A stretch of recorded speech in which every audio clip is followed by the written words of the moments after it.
Well, hello there, and welcome to episode 20 of the EnglishAnyone.com Power Learning Podcast. I'm Drew Badger, the co founder of EnglishAnyone.com, and it is a pleasure to have you with me today. In case, just so you know, I'm in the middle of a typhoon over here in Nagasaki, Japan. So if you hear a little bit of windy noises and any kind of loud things falling, or if I suddenly stop recording this, it's because I was blown away. But hopefully none of that should happen. I'm inside my home, but one of the kind of bitchy things, the difficult and frustrating things about being in Japan is that if you're not using the air conditioner or you don't have air conditioning in a particular room and you've got a lot of rain or something outside, you can't have the windows open. So right now it is a sweltering, crazy humidity. So this is what I do. I do it for you. I love you. I'm sitting here. I'm basically naked, almost. Really, just sitting here and kind of dripping with sweat, but I love you, and that's why I'm making this podcast episode. Anyway, this is a particularly important podcast. I know I say that every time, and I try to make them even more important as they go on, and I produce new episodes of the podcast. But this is something I've been discussing with my Power Learning members a lot recently, and it is the topic of the 6 fluency habits. And this is something you'll be hearing a lot more from me about over the coming weeks and months, as I'm releasing some new guides and some new free video training that will help students understand these concepts a little bit more so that they can get fluent faster. The more I've been thinking about helping people get fluent, there really are lots of different categories of learners. And I have people that are in Master English Conversation or Power Learning. Some of them are very young. One new member, he's like 15 years old, which is amazing. And we have older members who are like over 70 or 80 years old. So there's lots of different reasons why people want to improve their fluency, and lots of different things that each person needs to do in order to get fluent. So that makes my job a bit more difficult, but also a bit more fun, because I can really get into the details of a lot of specific things people need to help kind of improve and work on in order to get fluent. So this idea of the 6 fluency habits that I've been creating and really trying to make into a very clear picture for everyone, it's something that if you're thinking about the things that you're struggling with, it will really help you focus on those specific things, and that's what we'll be talking about in this episode of the Power Learning Podcast. So let's get started with episode 20, but before we get into the actual discussion of these 6 fluency habits, I want to talk about something else that I also was mentioning to my Power Learning members not that long ago. And this is actually a way to think about fluency which is a little bit different from business. And I had just recently sent a mail to Power Learning members where I was talking about this. And I want to make it something for everyone that's a nice, clear idea for everyone to understand about how fluency works. Now, I use a lot of analogies when I speak because I think it's helpful and it's easier to see how one thing works by connecting it with something else.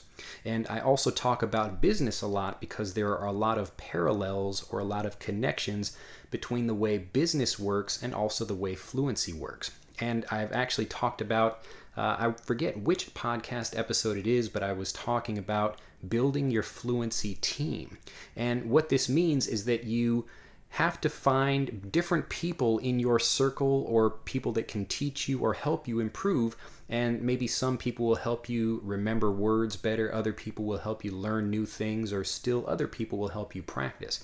But this is about building your fluency team, and this is exactly what successful businesses do. So actually, if you're on YouTube watching this or you're listening to it, you can go to YouTube and look up the Power Learning Podcast playlist, and you should see one episode about building your fluency team. I highly recommend you watch that and listen to that if you haven't done so already. Now, in talking about building your fluency team, the thing that's important, the analogy there is really showing how it's kind of like a business, where you have one person that's particularly good at one thing, and then another person that's good at something else, and then this third person that can do yet another thing really well. And then when they come together, all of their strengths come together, and then they can do something really powerful. Now, what's a little bit different about actual fluency is that you are the one speaking. And so, even though you need a fluency team around you to help you learn all of the different things, and again, some teachers are better at teaching vocabulary, other teachers are better at, helping you build confidence or other things like that. But ultimately, you are the one that needs to put all of those pieces together. So even though the kind of learning process can work a lot like a business where you gather a team together, you are the main person that is getting fluent and the one that's actually speaking. So everything comes down to you, and you are kind of the machine that must become fluent. Now, when I was talking about this in a letter recently to Power Learning members, I mentioned a movie star and a person that's an idol for me, or he was anyway when I was a little kid, and this is Arnold Schwarzenegger. Now, I had watched, not that long ago, I was watching it again. This is Pumping Iron, and you can actually find that right here on YouTube if you're watching that. You can just look up Pumping Iron. So this means to work out, to pump iron, like pushing something up and down, to pump it. So in Pumping Iron, there's kind of a small section of that movie, and I highly recommend you watch the whole thing. Arnold has some great quotes in that, like he always does in his movies, but he's really a very clever guy and thinking and responding to people even though English isn't his first language. So that's kind of another interesting reason to watch it. But for this particular thing I'm talking about, Arnold is talking about how he wants to build muscle, but the reason he isn't kind of the best at what he does, or winning Mr. Olympia or other titles that he's won, he's not the biggest or even the tallest person. I mean, he's pretty tall. He's like 6'2", I think. But the reason that he wins is because he has the most proportioned, the most well-proportioned body. And he talks a lot about how some people, maybe they would go into the gym about, trying to work on just one body part and not something else. So they have an imbalanced body, or a body where the proportions are not really aligned properly. They're not working smoothly together. And so you look at that and you can see the imbalance really quickly. Like someone who has really big arms, but really like tiny legs, or, maybe they've got really strong legs, but they've got, a really fat stomach or something like that. So all of these things are things that Arnold Schwarzenegger does not want to be. So he is so precise and so particular about this. And when he's mentioning this in the movie, he's only talking about it for a little bit, but it's kind of a theme throughout the movie. So he's only mentioning it specifically for a little bit. But what he says is that if you want to increase, or if he wants to increase one particular muscle, he has to think about how that affects all of the other muscles in his body. Now, why this is important for English learners, and this is exactly what I mentioned in my letter to Power Learning members not that long ago, is that if you want to become a fluent speaker, what people are really listening to is the balance that you have. Now, a lot of people, they may know a lot of words, but if they can't use grammar properly, or they don't actually know how to speak in continuous sentences, then those are the things that really stick out. And to stick out means to be obvious, or to be something that's really clear. So it's really obvious to people, especially native speakers that are listening, and they wonder why someone knows all of this difficult or advanced vocabulary, but they can't connect sentences properly, or they can't actually use the grammar properly, even though they know probably more grammar than most native speakers. So again, what's interesting here is that most people think about developing particular skills in fluency, but they forget to look at the whole picture. So even though you want to, again, build a fluency team of all of the people that are around you that can really help you get fluent, so you can find, again, the best person that can help you with vocabulary and someone that can help you with grammar, something like that. Ultimately, you are the machine, and if you don't have all of the pieces working properly in that machine will not function properly. And again, that's why so many students feel embarrassed or shy, or they don't want to speak. It's because really there's an imbalance in their fluency. And I really want students to think about this. So if you are struggling and you have problems speaking, and there, it could be one or two things that you feel are really holding you back, and this is even a specific thing for a specific learner. So it could be maybe your grammar is weak, or your ability to connect sentences is weak. It could be anything like that, but you will probably have a really strong idea about what that is. If you don't, then really take some time and think about that. Because again, focusing on what you're strong with will not be the same kind of thing in business that it is when you're trying to learn fluency. Now, there are many fantastic and famous CEOs. These are the chief executive officers of a company. Some people maybe you know that are really good at sales, but they're really bad at product design. Or they really like designing products, but they're really bad at marketing. Now, this works in business if they can have other people on their team that are also helpful and then can support and complement them with the strengths of, the other person. But in fluency, again, I want to tell you about this over and over again because it's such an important idea to remember. You want to have balance, and so it makes more sense to work on the things that you're weak with than it does to make sense to work on your kind of things that you're stronger with. So if you really are good at memorizing vocabulary, stop memorizing vocabulary and start working on something that you have trouble with. It might be difficult at first, but usually, depending on the way you learn something, it's probably quite easy to fix that and then start to build that up, and that's what really is going to build your confidence again. Remember that your confidence doesn't come from knowing a lot of words. It comes from being able to use what you know confidently and spontaneously in conversations, being able to speak continuously, all of these things that come together to make a complete picture. In the mail that I was sending to people, again, along with Schwarzenegger, I believe, I was talking about a baby. Now, a baby is balanced in the same way. Even though it can't speak very well, it's speaking in very, very short sentences, and the pronunciation of that baby is probably not very good, and it probably doesn't know very many words. But when we look at the baby, that's what we expect. We look at the baby and we understand that it's not going to be perfect and it's going to be limited in various areas, but it's all balanced in that way. And as a child grows up, as that baby becomes a teenager, an adult, all of the skills of that baby are growing at the same time. Now, they may have, one particular thing, like they become a good reader or a good speaker or something like that. But in general, for the purposes of conversations every day with regular people, they are able to do that just fine. And that's the skill that I want you to have. I want you to have a balanced way of improving your English so that you're not feeling weak in one area and strong in another. I want you to be able to begin with basic conversations and be able to have them confidently without, embarrassing or annoying pauses or frustrating gaps in your speech while you have to think about what you want to say.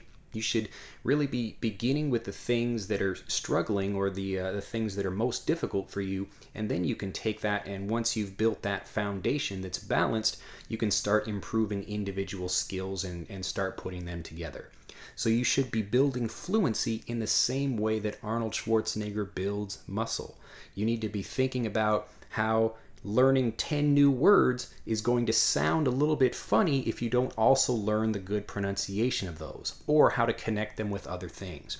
I don't know how many conversations I've had with people, many Japanese speakers that are also learning English, that they'll know some really interesting words and they sound really great, but they don't have a basic understanding of how grammar works, and they're not able to use it, confidently. And that's why they speak in very short sentences. It could be a few phrases or maybe even just one sentence, and they're not able to speak and express themselves confidently. Now, this is nothing specifically about Japan. This is learners all over the world that I've worked with and spoken with. So it's a very common problem, and that's because a lot of people kind of focus on a few particular things about fluency but don't really think about the whole picture. Okay, now that that idea is pretty clear, that you should be focusing on balancing the different pieces of fluency, the different habits, I want to talk about what I call the 6 fluency habits and really explain and flesh out, or to give more details about these ones kind of individually, and then we'll talk about combining them together. Now, what's interesting about teaching people to become fluent is that it's not a linear process, and this means a line, so you have a step 1, step 2, step 3, step 4, because it's more of a combination lock, where you want to line up all of the different fluency skills and kind of learn all of them together, and they are connected to one another incidentally, but you want to learn all of them together so that they line up perfectly, and then you have fluent speech that you can communicate nice and easily and confidently and be able to speak and respond to people spontaneously. So instead of thinking about having to learn something in a particular order, even though I will give you the 6 fluency habits in a 1, 2, 3, 4, 5, 6 order because that's easy to do, I don't want you to think about one having more importance than the other, because all of them, as you improve each individual skill, your overall fluency becomes even stronger. So let's go through all of these individually, but just keep in mind that all of these things should be worked on in tandem. All of them should be worked on together continuously so that you improve one thing, maybe move on to the next, and then come back to that previous one. So let's get into the 6 fluency habits. The first one is understanding. And I give this one first because obviously, if you don't understand what you're listening to, you're not going to either learn anything or be able to respond to anything. And there are 3 basic areas of understanding that you can really focus on improving. And again, I'm working on guides. One will be specifically about this, and then there will be guides for the other fluency habits as well. But this one is specifically about understanding. Now, the 3 different parts of this, and there are many more, but the 3 major ones are being able to understand fast native speakers, being able to understand the difficult accents of native speakers, and then being able to understand the native English vocabulary. Now, I won't go into a whole bunch of detail here. Again, I'd like to just kind of list these out. And if you hear anything that maybe it's something you're struggling with, like, the fast native speakers, that's a difficult one for me, or I have trouble listening to accents, or I don't understand the words that they're using. You can think about these things, and that's where you should begin to focus your attention on improving. So remember, listen to the kind of things that I'm telling you now, and then you can go into how to improve them so you can get fluent faster. Each one of these things, for being able to understand native speakers, at the heart, it really begins with how you learn the actual language. So if you're listening to things in textbooks and listening practice CDs, then that's going to give you a listening practice CD and textbook form of English. And so it's going to teach you the formal English appropriate for writing, and it will not prepare you to understand all of the native speakers and how they speak and the words they use and their accents and their speed. So just as a kind of basic idea for now, before I get into more details later in guides and extra video lessons and classes and things like that, if you're struggling to understand native speakers, at the heart of that, it's how you study. You really need to be listening to more native content, and you should begin with the content that's most easiest for you to understand.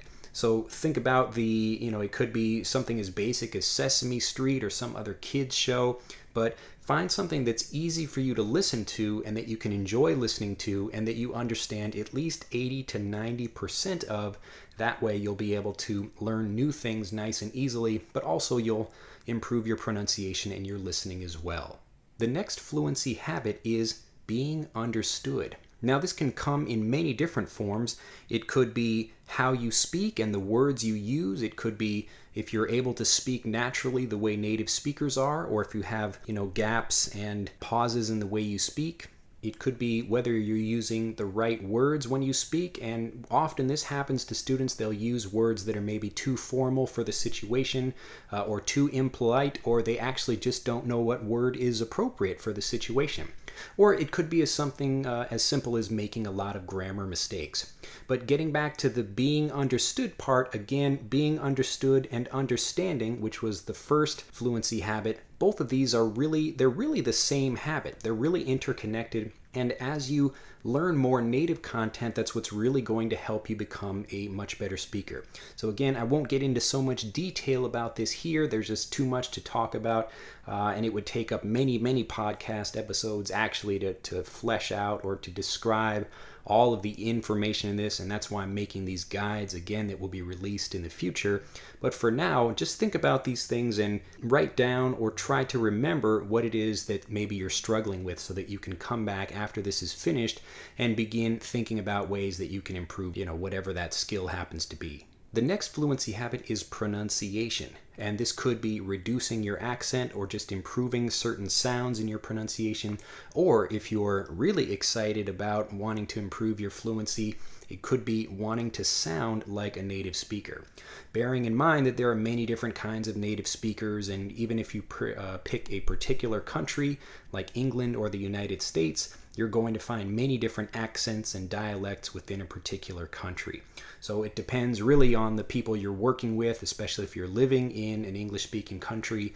You want to focus on the English of that kind of person or the people around you, and that way, at least for the beginning part, you can have something to start working with, and then after that, after you've learned the dialect and the accent of the people you're speaking with that live around you, then you can move on to more difficult things and broaden your ability to understand native speakers. Now, I'll be releasing more information about this, pronunciation specifically, and how you can use sound transitioning, which is a technique I use to help students sound more like native English speakers and improve their pronunciation much faster, and I will be talking more about that in a guide coming up. The next fluency habit is vocabulary and grammar.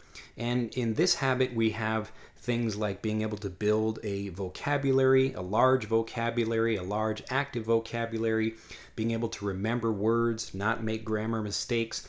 All of these things come together, and again, I don't want to go into too much detail because I'll be talking more about this in guides. I know I keep saying this over and over again.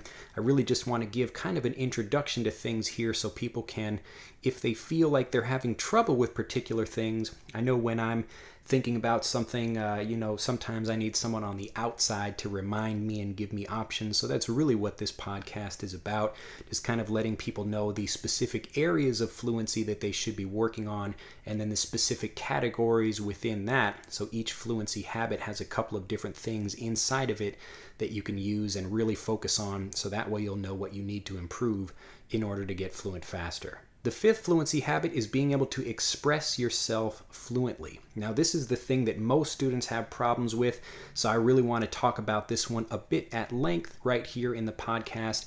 Now, this could be something as being able to speak continuously, or you want to be able to express yourself, or you want to be able to speak and respond automatically. Now, these are things that really take time, and they really come with speaking. And it could be speaking to yourself, or it could be speaking with other people, but these are the things that you can't develop with a textbook. So a textbook maybe can help you learn a few new words and phrases, but really you should be using a lot of native content to get information from people about what's really being spoken. So listening to again, something for your level. It could be a television show for children or a movie or anything else like that, but it should be something you understand most of already. Now, to build fluency, you really need to start with the basics, and this is mastering the phrases that we use. And again, you're learning those from the TV shows or the other native content that you're learning. So you're learning how to blend them together so that you improve your pronunciation, but also so you can remember them a little bit more easily and use them more confidently when you speak. As you begin learning phrases, what you'll begin doing is starting to connect these, and I'll be explaining again in a guide coming up how to do this more, but using sentence connectors to help you take one idea and connect it to another idea. So let's say I'm having a conversation, and somebody mentions a dog. Now I can have a connection to that one by talking about a time I used to walk dogs as a child or something like that. So I'm always thinking about how I can make a connection between what's being spoken or what I'm looking at or what I'm watching and something else in my life, or I can even just talk more about connections to that particular thing. And it's just a process of taking what native fluent English speakers, and these are even young children, do. They're taking information, they're copying it, and then they're repeating it over and over again, and then they're trying to use that same information in other situations, just like you'll hear a quote from one movie appear in another movie in a similar situation. It's all the same kind of thing. And you have to get out of the textbook. You have to begin, especially writing will do a great job for this, but speaking in particular, and using connections between things. And again, I'll be talking more about this in the upcoming guide. But if these are problems that you have, the actual getting fluent part, the actual being able to speak, it really comes down to practice, and it's just kind of how you practice that makes a big difference about that. So one thing I'm talking about actually in a guide coming up is how you can use sentence connectors, where really you're taking different pieces of information and then it's kind of an exercise of imagining what's happening in the past or the future, or thinking about that situation such that, I could look at, like, let's say I'm sitting in this room right now and there's a picture of some dogs playing pool up on the wall. Now I could look at that and describe the picture itself, or I could describe my own dogs, or I could talk about the time I played pool when I was in school, or something like that. But after I look at these things and I'm walking around and I'm watching movies as well, and I'm asking questions about why the character did this or what they'll do in the future, or how I feel about that, or what the characters feel, as you begin asking yourself these questions, it will become more obvious and your brain will begin generating answers to these questions automatically, so that when you're in conversations and things happen and people ask you, oh, what do you think about that? Then you're immediately able to respond more quickly and then be able to connect things and be talking more about that. Again, I don't want to go into too much detail here in this podcast about that, just because there's so much I'd like to share and there's just not enough time to be able to do it now, but I will be going into it more in length, again, in the upcoming guides and the new video training I'll be releasing as well. And finally, the last fluency habit is mindset. Now, this is your inner game. These are the things that go on inside your head. This is your psychology. This is whether you feel shy or confident. This is whether you actually have motivation to study or you're not very motivated to study. All of these things are what kind of underpin, or they are underneath all of the other fluency habits, and they work well by accentuating that or stopping you from wanting to speak if you're just not feeling very confident. Now, some English learners are actually really great speakers, but they're just shy. Other people are shy because they can't speak. So there's lots of different people that have different particular problems. And again, if you go back and listen to all of these things, all of the different fluency habits, then you can figure out what precisely you need to work on in order to get fluent faster. But all of these things, again, I'll be talking about these more in guides. But again, the big idea that I want you to take away from this podcast is the kind of lost fluency habit, and this is the 7th habit, and this is that you need to balance all of these things together. So remember, just like Arnold, you are a machine. You really need to figure out what holes you need to plug, or what things you are weak at, so that you can fix those and then really start building your confidence. Because you're going to lose more confidence and you're going to want to speak less because of the things that you're bad at. And again, this is just part of, again, that inner game, that psychology of how we work. We get much more depressed and sad about a little thing like losing $5 than we get excited about gaining $5. So if you want to really build your confidence, you're going to do that faster by improving your weaknesses than you will by improving your strengths. And then after you improve your weaknesses, you'll be able to, again, all of these things are working in concert, and this means together, so that you can improve everything and then really go on to become a great speaker quickly. So if you enjoyed listening to this, you're really going to enjoy all of the new guides that I'm releasing very soon. I'm working hard, getting lots of great information from learners about that. But if you're also really excited to start learning now, you can also learn a lot about all of these and how to start improving each individual fluency skill and fluency habit with Master English Conversation. If you are not yet a member, I highly recommend you check out the program. It will help you develop all of these, your understanding, being able to be understood, pronunciation, grammar, and vocabulary, and being able to express yourself fluently and confidently. So all of these things, if you're really excited, if you enjoy the way I teach, you can click on the link right here on YouTube, and you can come to EnglishAnyone.com and learn more about Master English Conversation. But however you decide to learn, I highly recommend you focus on your weaknesses and really start improving those so that you can create a full package of a confident, fluent speaker. Well, that's it for this episode of the Power Learning Podcast. If you have any questions, feel free to leave them down below. If you're listening to this on EnglishAnyone.com, or if you're watching this on YouTube, either way, if you've got questions, let me know, and I look forward to talking with you soon. Have a fantastic day. Bye-bye.